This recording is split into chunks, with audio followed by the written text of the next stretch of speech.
Les matins de France Culture, Guillaume Erner. C'est la question que pose par exemple l'humanité. Qui était l'assassin de Samuel Paty? Comment un jeune de 18 ans peut-il se transformer en meurtrier? Quel rôle jouent les réseaux sociaux? Et comment réguler les contenus en ligne? C'est probablement l'une des questions les plus complexes en sciences sociales, celle du passage à l'acte. Pour tenter d'y répondre, je suis en votre compagnie. Gilles Kepel, bonjour. Vous êtes directeur de la chaire Moyen-Orient-Méditerranée à l'École normale supérieure, professeur à Sciences Po. Vous avez notamment publié Sortir du chaos, les crises en Méditerranée et au Moyen-Orient aux éditions Gallimard. Tout d'abord, quelques mots sur ce jeune, ce que l'on en sait. Gilles Kepel, a-t-il le profil classique du terroriste, de ces gens qui passent à l'acte? On ne sait pas encore grand-chose, on a quelques informations parcellaires. On sait qu'il est né en Russie, que ses parents ont obtenu le statut de réfugié politique comme tchétchène. Vous savez que la Tchétchénie a été l'un des grands lieux du djihad en même temps que l'Afghanistan dans la deuxième moitié des années 90, et que de ce fait, dans la mouvance islamiste mondiale, les Tchétchènes jouissent d'une aura extraordinaire. Beaucoup sont venus effectivement comme réfugiés en France. Ça rend d'autant plus complexe la perspective qu'ils puissent être rapatriés dans un pays qui est même sous l'égide de la Russie de Vladimir Poutine aujourd'hui. Et les informations qu'on a pour l'instant, c'est que il a depuis 6 mois environ apparemment été extrêmement actif sur le web, avec des partages de vidéos et autres djihadistes, et que par ailleurs, il aurait fréquenté à Toulouse, pour des raisons que j'ignore à Toulouse, une salle de sport, parmi ces nombreuses salles de sport tenues par les islamistes, où on ne se dévait pas dans les vestiaires, où la mixité est strictement interdite, où on s'arrête pour l'heure de la prière, etc. Mais on fait du sport ou en réalité... On fait des sports de combat notamment, oui. On s'entraîne d'une certaine manière à la fois à à avoir son corps qui est fonctionnel et puis en même temps à être prêt à passer à l'action. Mais est-ce que ce sont des lieux de prédication ou alors est-ce que ce sont des lieux qui provoquent ou instaurent une forme de sociabilité qui peut conduire à la prédication? Comment se passe ce type Prédication, non, parce que la prédication, elle se fait dans des endroits spécialisés, qui sont les lieux de culte, si vous voulez, ou les lieux de culte même informels, mais ça fait partie de cette espèce de nébuleuse qui a aujourd'hui maillé un certain nombre de quartiers populaires en France, les fameux territoires conquis de l'islamisme de Bernard Rougier, où vous avez à la fois la salle de prière, la salle de sport, un certain nombre de commerces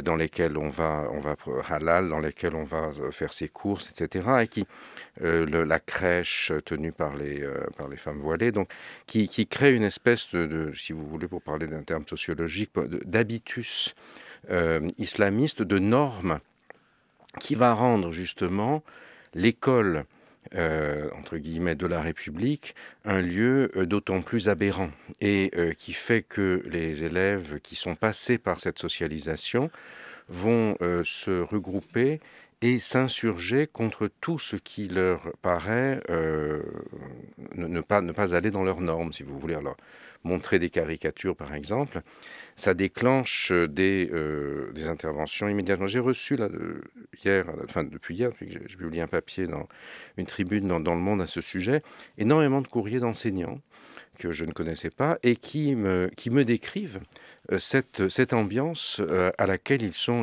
confrontés.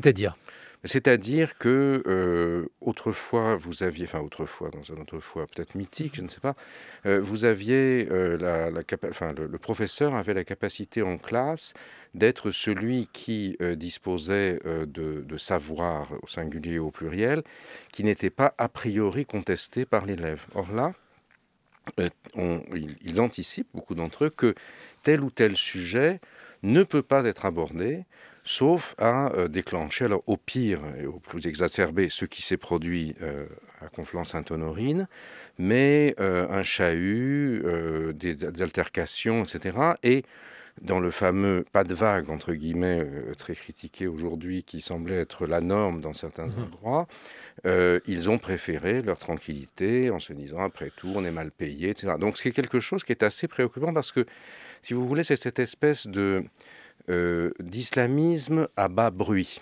Et c'est ça qui crée ce que j'ai appelé dans ce papier, pardonnez-moi de me citer, un djihadisme d'atmosphère. Vous voyez, c'est-à-dire ça, les atmosphères du politique, pour reprendre une expression de Bruno Latour, sont en train de changer justement par ces réseaux de socialisation auxquels il faut bien sûr ajouter, et c'est ça qui est fondamental, l'autre réseau, qui est celui du web. Et ça, c'est un enjeu énorme. J'entendais dans la revue de presse la démarche qui est menée aux États-Unis face aux GAFA, à Google et à autres, et que l'Union européenne mène aussi. On est là dans un phénomène très très surprenant qui est vraiment à la limite du droit. Si vous ou moi, aujourd'hui, dans la radio publique, mais fût-elle privée, entreprenons de diffamer quelqu'un, nous sommes justiciables des tribunaux, ainsi que Sandrine Trainer, les patrons de Radio France. Alors que sur le web, finalement, vous vous appellerez, je ne sais pas quoi, Guillaume 638 et moi, Gilles 411, et on peut écrire absolument ce qu'on veut et créer des espèces de systèmes viraux qui vont conduire à votre incrimination en fonction de vos orientations religieuses, sexuelles, je ne sais quoi, à une espèce de lynchage. Et ça, si vous voulez, c'est la coïncidence entre ces deux phénomènes pour ce qu'on sait aujourd'hui. Parce qu'apparemment, maintenant, on découvre qu'il y a eu des contacts plus importants entre les différents acteurs de ce processus, qui a conduit à ce drame qui est à la fois épouvantable, parce que ça ne s'est jamais produit à ce point, mais qui, malheureusement, est le révélateur qui met les points sur les i, si j'ose dire. Voyez. Et alors, Gilles Kepel, auparavant, on avait l'impression qu'on luttait contre des organisations, qu'on luttait contre Daesh. Daesh envoyait des commandos. Bref, il y avait une dimension répertoriée, centralisée, en tout cas de l'origine des attaques. Si on a affaire à des individus qui se saisissent eux-mêmes, alors il reste... L'enquête, celle-ci, n'en est qu'à ses débuts, mais que peut-on imaginer pour tenter de repérer ces jeunes, puisque, semble-t-il, ce terroriste avait été socialisé en France, il est venu à l'âge de 5 ans, bref, depuis 13 ans, il avait eu l'occasion de connaître le pays et de se faire un certain nombre de normes. Est-ce que, par exemple, le fait que celui-ci soit tchétchène est quelque chose d'important ? Alors ça, je ne sais pas, à part ce que je vous ai dit tout à l'heure, c'est-à-dire que le milieu tchétchène en France, dont je ne suis pas un spécialiste, mais c'est quand même fait connaître par une immense solidarité. Alors, il ne s'agit pas d'incriminer un groupe, bien sûr, ethnique ou autre, mais par des éléments, par exemple, je connais bien la région niçoise, où, au fond, tout le monde souterrain du deal, qui était tenu généralement par des Tunisiens ou autres, est aujourd'hui complètement contrôlé par des réseaux tchétchènes très structurés et qui font régner l'ordre ou le désordre, si vous voulez. Et on a vu la fameuse affaire de Dijon que tout le monde a dans les mémoires. Mais ça, c'est une autre question. Mais surtout, par ailleurs, il y a cette espèce d'aura tchétchène comme terre de djihad et ces interventions ahurissantes du président tchétchène qui donne des leçons à Emmanuel Macron, vous l'avez vu dans la presse, et qui se présente, alors que généralement, comme c'est un autocrate soutenu par le Kremlin, mais qui se pare des plumes de l'islamisme pour assurer son pouvoir, alors qu'il y a eu bien sûr une répression très forte de l'insurrection islamiste tchétchène et djihadiste tchétchène autrefois. Il organise des manifestations contre Charlie Hebdo, etc., qui rassemblent beaucoup de gens, parce qu'il n'y a pas beaucoup de liberté là-bas. Mais indépendamment de cette affaire tchétchène précisément, pour répondre à votre question, en réalité, il y a eu plusieurs phases du djihadisme. Je ne vais pas revenir à toute l'histoire, vous avez gentiment rappelé mon livre Sortir du chaos pour ceux que ça intéresse, mais vous avez une armée extrêmement centralisée, disons, qui est celui d'Al-Qaïda. Il y a des donneurs d'ordre qui envoient des gars apprendre le pilotage, puis sur les avions, etc., mais qui est découplé du sol, si je puis dire. Hein. À la base, il n'y a personne. Il y a des gars qui sont dans les avions, mais ça n'a aucun... Ensuite, cette phase a échoué d'une certaine manière après le 11 septembre parce qu'elle n'a pas réussi à mobiliser les masses. Il n'y a pas eu, comme on dirait en anglais, de grassroots. Ensuite, vous avez la phase Daesh, qui est, elle, beaucoup plus ductile, qui s'inspire en partie d'un théoricien syrien qui a fait des études en France, d'ailleurs, qui s'appelait, probablement mort, on ne sait pas où il est, Abu Musab al-Souri, qui explique que l'enjeu, ce n'est pas de créer des organisations type léniniste, qu'on appelle en arabe tanzim, mais un nizam, un système, si vous voulez, qui va aboutir aujourd'hui à cette espèce d'atmosphère, dans lesquels les individus sont liés de manière horizontale et non pas latérale. Et il dit, par exemple, il a vécu en France longtemps, en Europe, il y a des enclaves et il faut que des gens fassent des attaques, pas forcément commandées d'en haut. On peut y aller, on peut attaquer avec un couteau, avec tout ce qu'on veut. Il faut déstabiliser la société et ça va créer des surréactions qui vont mobiliser l'ensemble des musulmans derrière nous, les djihadistes, et on va déclencher la guerre civile, etc. J'ai presque envie de vous demander pourquoi. Dans quel but? Donc, pour provoquer une guerre civile? Oui, et pour le triomphe de l'islam dans le monde. C'est-à-dire qu'en fait... L'idée, c'est l'islamisation de la planète. C'est ça, dans la logique des djihadistes, c'est ça.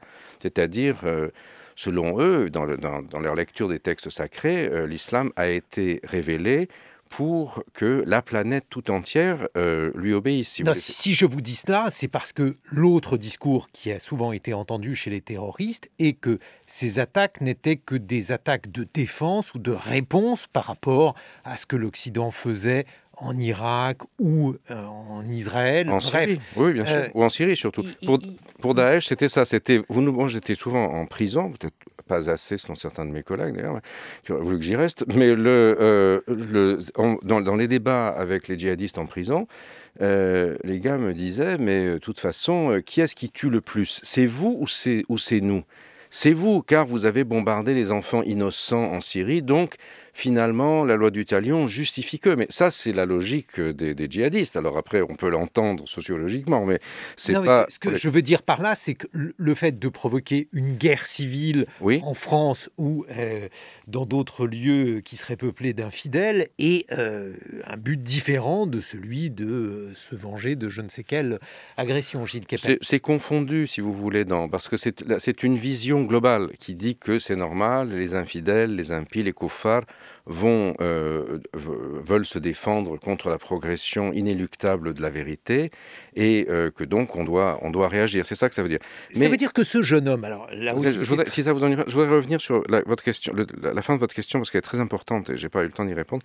Vous me dites que faire, qu'est-ce qu'il en est, comment est-ce qu'on fonctionne par rapport à ça? Alors, on est à mon avis à une étape qui n'est plus Daesh. On est post-Daesh. Pourquoi? Parce que Daesh a eu quand même quelque chose qui lui a assuré finalement une capacité de frappe extraordinaire, qu'il avait cette espèce entre guillemets de califat voyou à cheval entre la Syrie et l'Irak entre 2014 et la fin, c'est la chute du réduit de Barouz en 2019, mais surtout 2017, qui lui a permis d'organiser, pour le coup, effectivement, les attentats, le Bataclan en étant le plus spectaculaire et le plus documenté.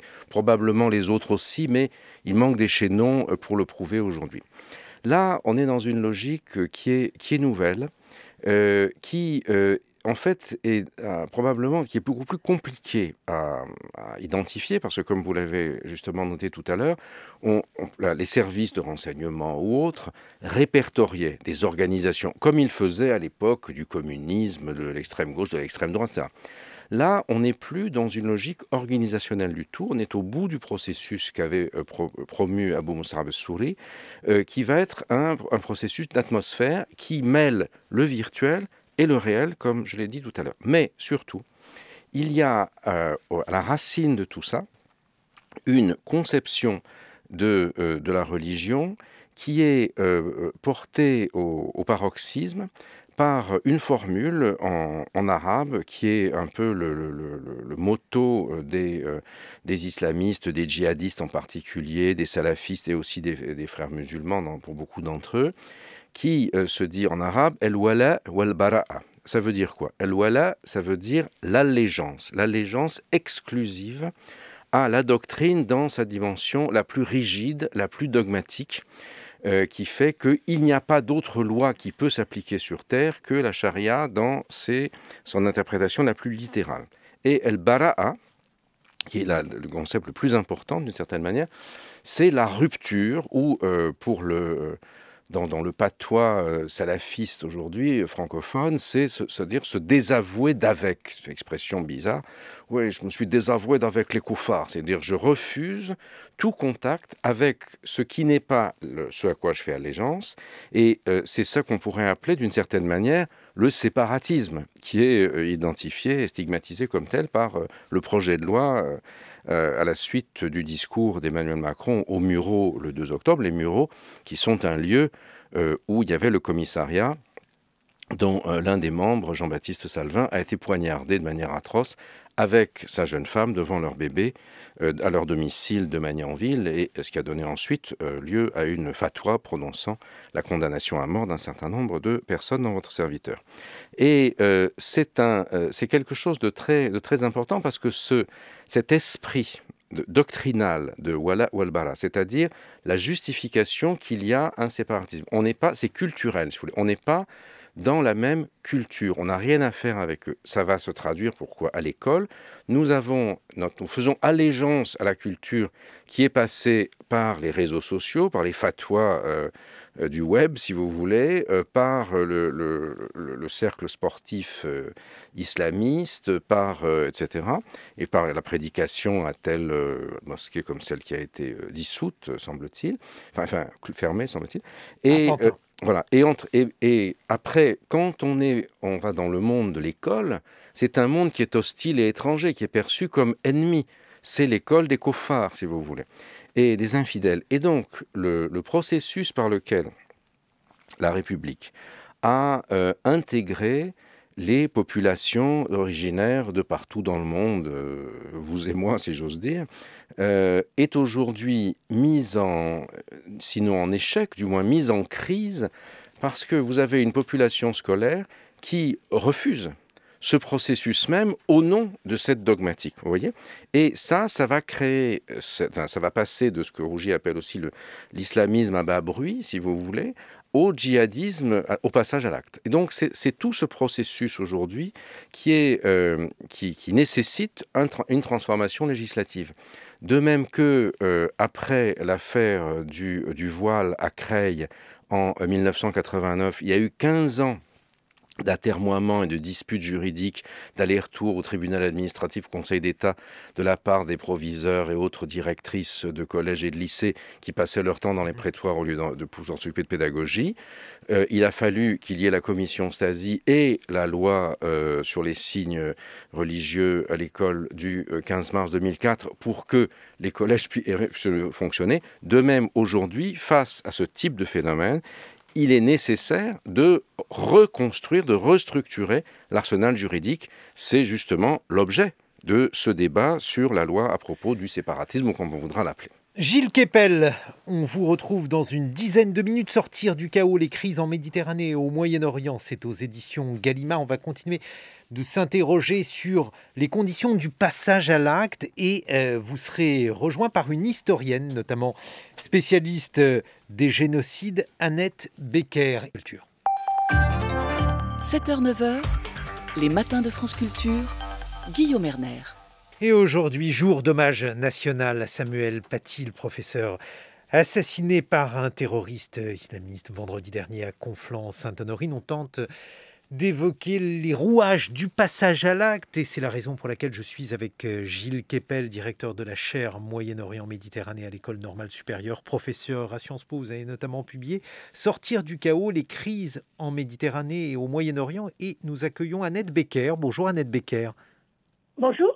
Vous êtes historienne, professeure à l'université Paris-Nanterre et vous êtes spécialiste des génocides. Vous avez notamment publié Messager du désastre, Raphaël Lemkin, Jan Karski et les génocides. Si je vous ai demandé de participer à ces matins de France Culture, Annette Becker, c'est parce que je me suis dit qu'il y avait dans ces comportements violents, dans cette question extrêmement mystérieuse du passage à l'acte, peut-être des parallèles historiques à faire. Qu'en pensez-vous ? Je pense que vous avez tout à fait raison. Et en réfléchissant à cela, je me suis dit que, en effet, je ne suis pas du tout comme Gilles Kepel, spécialiste de l'islamisme politique, mais en regardant ce qui se passe, on voit très bien les nombreux points communs. Et le point commun du passage à l'acte, c'est une haine, et une haine, je dirais pratiquement apocalyptique, c'est-à-dire qui va toujours avec c'est eux ou nous.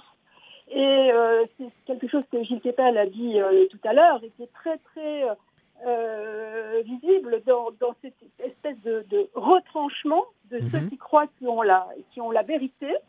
Et cette vérité pourrait les amener à avoir des discussions, mais ce n'est pas possible parce qu'ils veulent absolument détruire l'autre.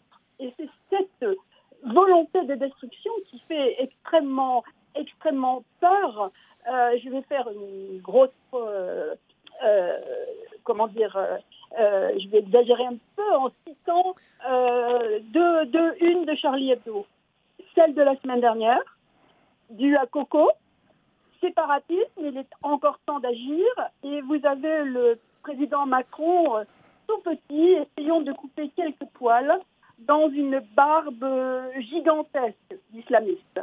Et puis celle d'aujourd'hui, toujours due à Rit, cette fois, à Kiltour, où on voit n'importe qui dans la société française, du postier au professeur bien sûr, au juge, qui va être maintenant ciblé. Et c'est ce que les historiens des génocides, les historiens des violences appellent la réversibilité meurtrière des liens qui font société. Alors, on peut s'attaquer à toute la société qui n'est pas soi, et c'est ce que font les islamistes. On peut aussi cibler son groupe. Et la cible, je crois, ici, existe en même temps.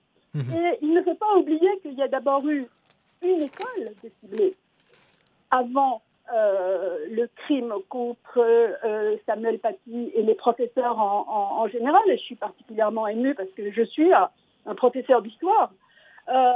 Mais il y a eu l'école de Toulouse. Il y a eu un enseignant, Jonathan Sander, qui a été tué, et des enfants dont son enfant. Donc ce n'est pas la première fois que l'école est ciblée. Mais c'est la première fois que c'est une école publique. On avait à Toulouse une école juive. Et donc on a dans ce système meurtrier, parce qu'il est meurtrier, il faut appeler les choses par leur nom. On parle de barbares, on parle de monstres. C'est des assassins, tout simplement. Et ces assassinats ont été, quand ils sont ciblés contre les Juifs dans la société française, il me semble qu'il y a un peu moins d'émoi. Alors il faut se demander pourquoi. Et je pense que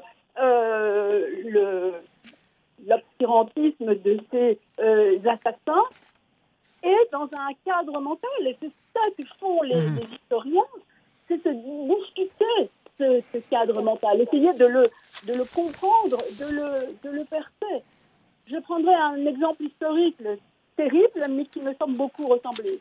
C'est celui du discours de Himmler à Poznań en 1942, au moment où on passe à un nouveau niveau dans l'extermination des Juifs, dans ce qu'on appellera par la suite le génocide, puis en France, la Shoah.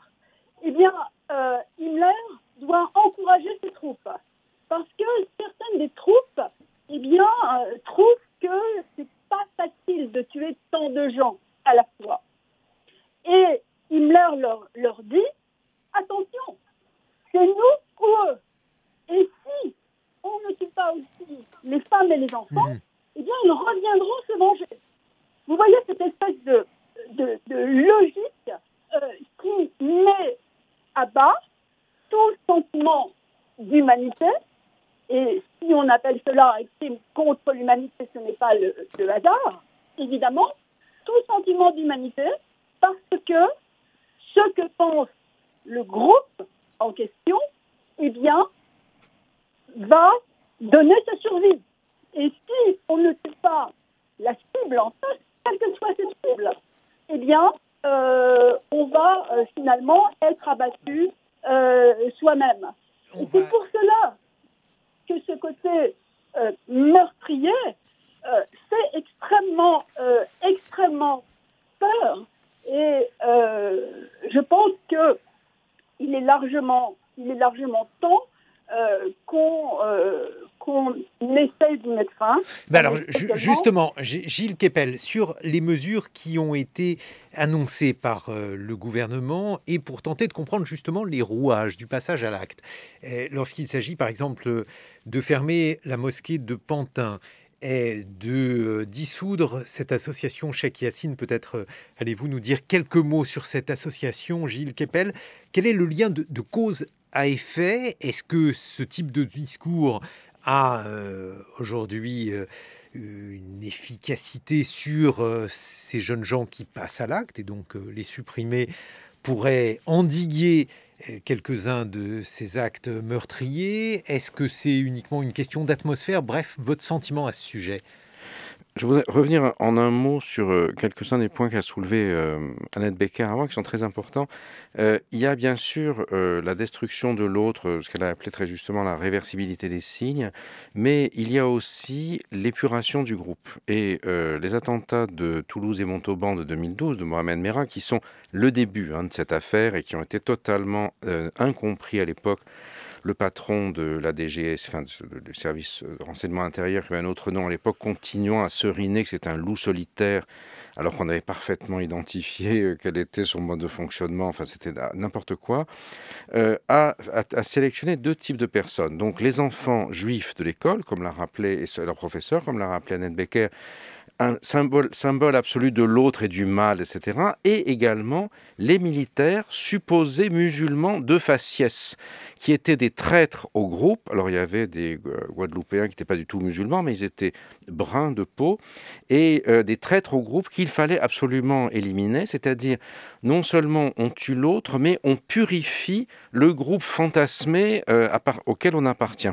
Et c'est la même chose que font en fait les djihadistes d'aujourd'hui. Ils ont fait en Syrie, par exemple, où vous aviez l'extermination des tièdes, des chiites ensuite, et puis des occidentaux éventuellement. Alors, pour ce qui est de votre question plus précisément, je ne peux pas me prononcer sur l'opportunité ou non de dissoudre telle organisation ou de fermer telle mosquée. Ça, c'est du ressort de la justice. Mais ce qui me semble important, c'est de bien comprendre que ce qui s'est produit cette fois-ci, c'est une étape nouvelle et plus préoccupante encore, et en même temps plus révélatrice. Parce que d'habitude, on reçoit un attentat, ex post, vous voyez, c'est-à-dire que, par exemple, les tours jumelles, le Bataclan,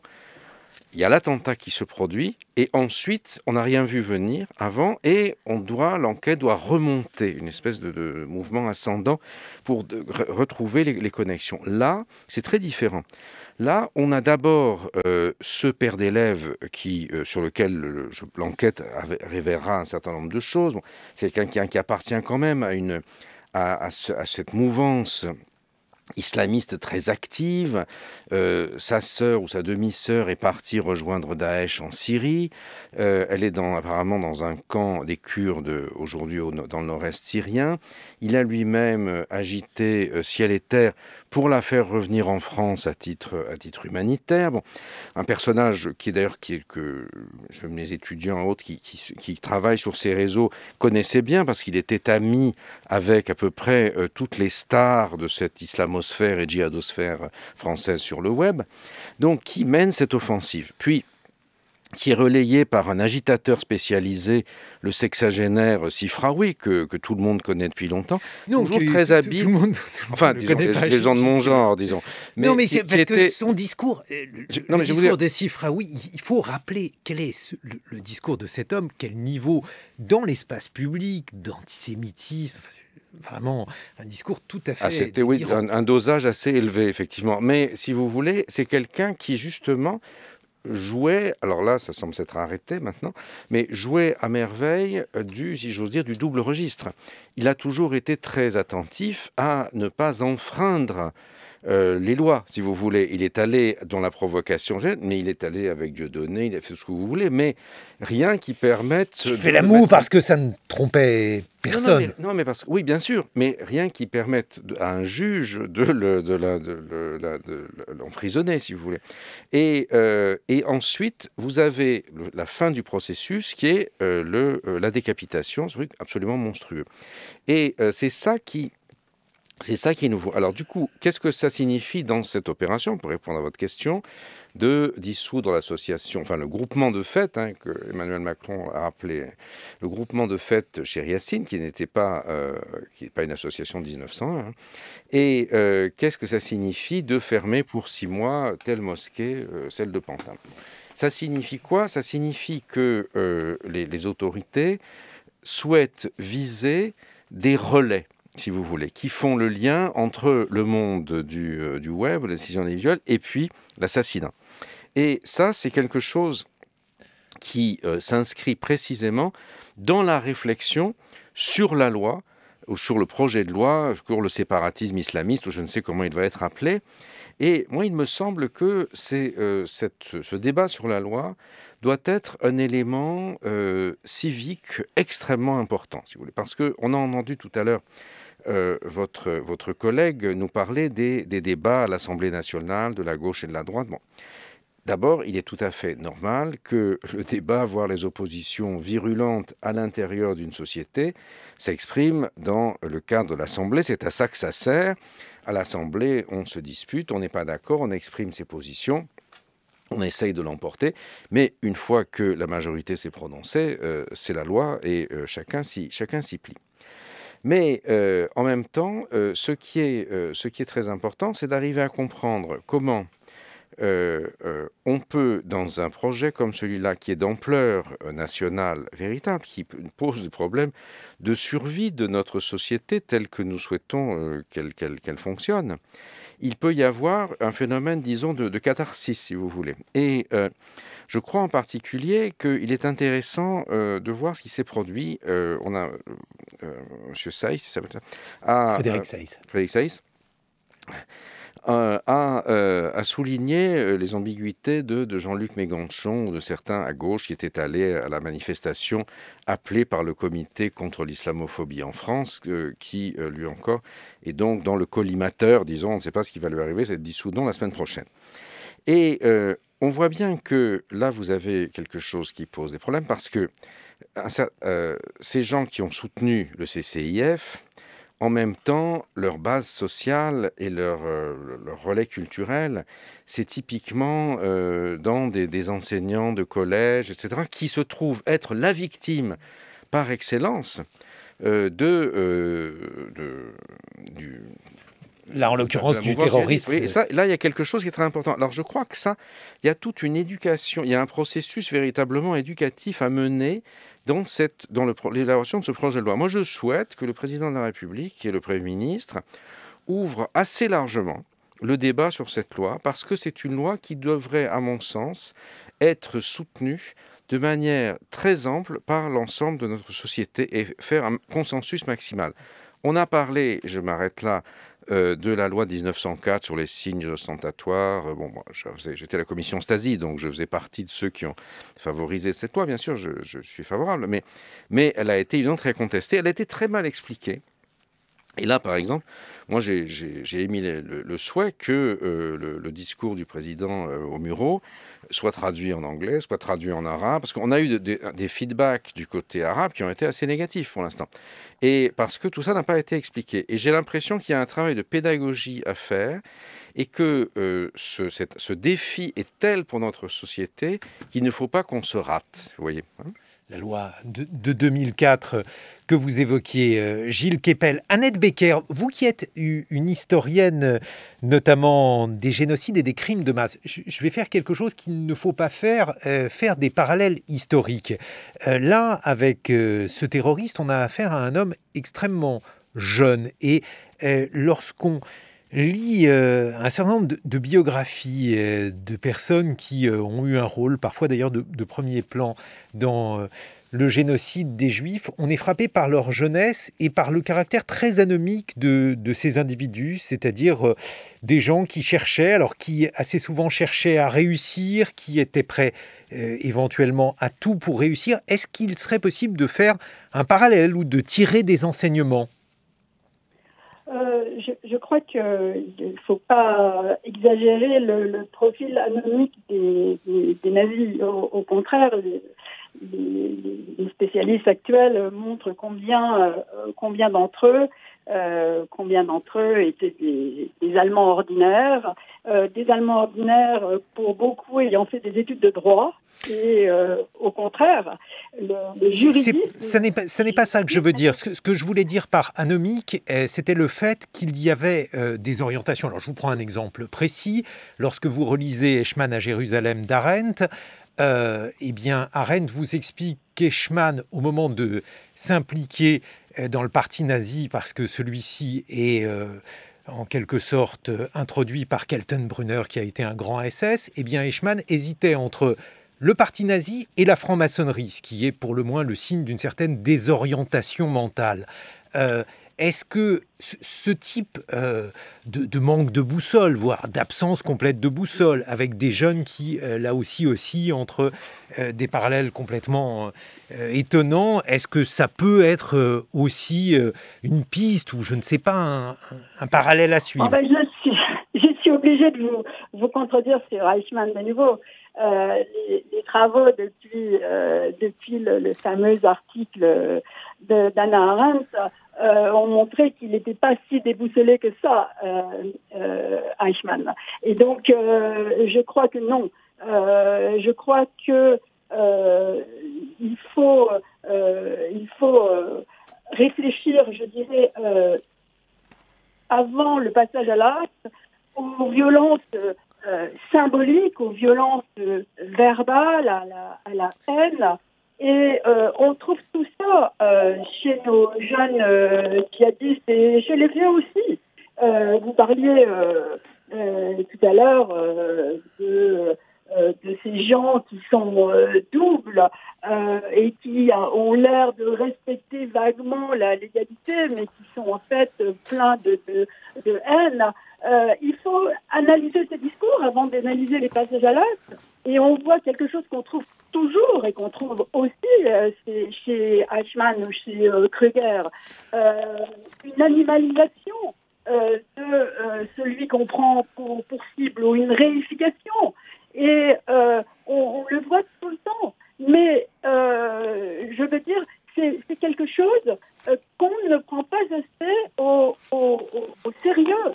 De voir une espèce de mentalité de haine qui passe par la langue et qui ensuite va jusqu'à l'assassinat. Je ne vois pas en quoi il est plus monstrueux de décapiter mon collègue que de tirer à bout portant sur un enfant dans une école. Et bien sûr. Pourquoi on ne prend pas les choses en considération? Je voudrais dire quelque chose qui est une citation de Kessler. Kessler qui, en pleine Seconde Guerre mondiale, découvre l'ampleur de l'extermination des Juifs. Pas en 1944, pas en 1945, en 1942. Et il dit cela, les statistiques ne saignent pas, c'est le détail qui compte. Eh oui, Eh bien, je voudrais qu'on arrête. C'est une très belle citation. C'est effectivement une très belle citation. Gilles Kepel, aujourd'hui, donc, un certain nombre de mesures sont prises et dictées sur les réseaux sociaux, parce que là aussi, il est à la fois compliqué de légiférer et on voit bien que tout part de là, sans les réseaux sociaux. Il n'y aurait ni la mouvance islamiste, ni même d'ailleurs une très grande partie de la séquence qu'on connaît, hélas, depuis les meurtres de Mohamed Merah. Oui, enfin, c'est un vecteur. Ça n'est pas là que les choses sont pensées. C'est là qu'elles sont diffusées au sens propre et en passant à travers d'autres modes de transmission du savoir.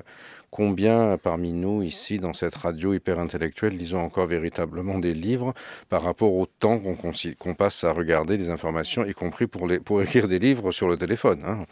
N'en parlons pas pour les gens qui n'ont plus accès aux livres, c'est denrée en voie de disparition. Mais c'est un problème qui dépasse complètement la mouvance islamiste. Ça fait partie de l'horreur du monde contemporain avec la diffusion des virus, etc. Et là, je vois quand même qu'il y a une prise de conscience, puisque la mise en cause des GAFA aujourd'hui, aussi bien par le gouvernement des États-Unis que par les instances de l'Union européenne, me semble quand même quelque chose de très important. Il y a eu au niveau, vous avez vu toute la polémique autour de Mark Zuckerberg, par exemple, qui explique, oui, certes, moi je suis juif, mais je ne me sens pas d'interdire des gens qui critiquent l'existence de l'Holocauste, parce qu'après tout, c'est partie de la liberté d'expression. Et après, vous avez des gens qui... C'est une conception américaine de la liberté d'expression. Alors, il y a ça, il y a d'autres qui vont plus loin et qui disent, parce que l'essentiel, c'est que Facebook génère du profit. Et donc, si vous voulez, vous avez... alors, je ne suis pas spécialiste de ce débat, mais enfin, je vous dis ce que je lis dans le New York Times. Et donc, je crois que ça, c'est quand même un véritable enjeu. Et les citoyens, en tant qu'ils élisent leurs responsables, doivent certainement s'emparer de cet enjeu. S'il n'y a pas de capacité à réguler le mode d'expression sur les réseaux sociaux, alors on est dans une sorte de jungle. Enfin, on revient à une société hobbesienne, si vous voulez. Oui, mais alors justement, parce que vous dites que c'est un vecteur, et effectivement, c'en est un. Mais le fait que les réseaux sociaux aient permis de recruter des jeunes pour faire le djihad, le fait que les réseaux sociaux aient également permis de focaliser sur des victimes, puisque c'est exactement ce qui s'est passé avec Samuel Paty. C'est-à-dire, on voit bien que l'outil n'est pas neutre, que ça n'est pas seulement quelque chose qui... Bien sûr, oui. Il n'est pas neutre. C'est pour ça que sa régulation me semble un enjeu extrêmement important, mais ça ne suffit pas, puisque en fait l'élaboration de la pensée qui se constitue dans la haine de l'autre et la rupture même, si vous voulez, le séparatisme, la rupture salafiste, ce qu'on appelle al-bara'a en arabe, le fait de vous désigner, vous ou moi, comme soit un kafir si on n'est pas musulman d'origine, soit un apostat, un murtad si on est musulman d'origine mais qu'on n'a pas cette allégeance, ou un hérétique si on est chiite, etc. Et pour tout ça, c'est la mort, c'est la solution, un peu dans la logique qui était celle que reconstituait Annette Becker dans les modes de fonctionnement du nazisme. Et ce sont des phénomènes dans lesquels il y a une certaine congruence, indéniablement. Donc ça se produit à travers la doctrine, à travers des modes d'endoctrinement qui ne passent pas uniquement par les réseaux sociaux, parce que vous avez quand même des groupes d'appartenance réels qui sont importants, et on ignore justement, c'est très important de savoir quel a été l'itinéraire de ce jeune Tchétchène. Il a fréquenté, on le disait au début de notre dialogue ce matin, il a fréquenté un certain nombre de salles de sport, identifiées comme des lieux de socialisation islamiste, vous voyez, et où le corps lui-même, la question qui se pose aussi, elle est macabre, pardonnez-moi de la poser ainsi, mais c'est de savoir comment est-ce qu'il a appris à décapiter. Est-ce qu'il a simplement regardé des horreurs de Daesh tout le dark web en est plein, ou bien alors, les gens que je connais un peu qui se spécialisent, non pas là-dedans, mais enfin qui suivent ces questions-là, sont très ambigus sur leur réponse parce que ça nécessite un apprentissage.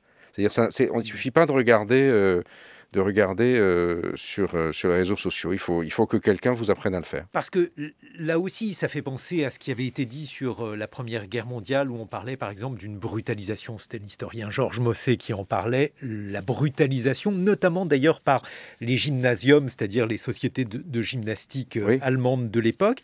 Est-ce que vous pensez, Gilles Kepel, qu'il y aurait peut-être là aussi un parallèle à faire? On ne sait pas ce qu'on fait dans ces salles de sport, mais... Oui, le sport a toujours été un vecteur du nationalisme. Les Slaves, par exemple, avaient les sociétés de gymnastique des Sokol, qui étaient les vecteurs du nationalisme anti-austro-hongrois, par exemple.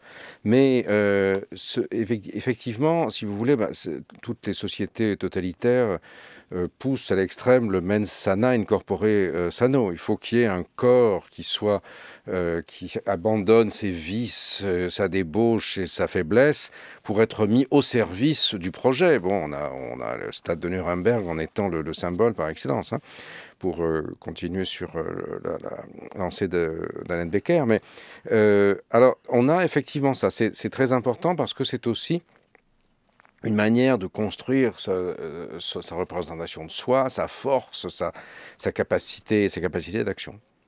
Merci beaucoup, Gilles Kepel. Je rappelle que vous êtes directeur de la chaire de Moyen-Orient Méditerranée à l'École normale supérieure. Vous avez notamment publié « Sortir du chaos, les crises en Méditerranée et au Moyen-Orient ». Et merci beaucoup, Annette Becker, Les messagers du désastre, Raphaël Lemkin, Yann Karski et les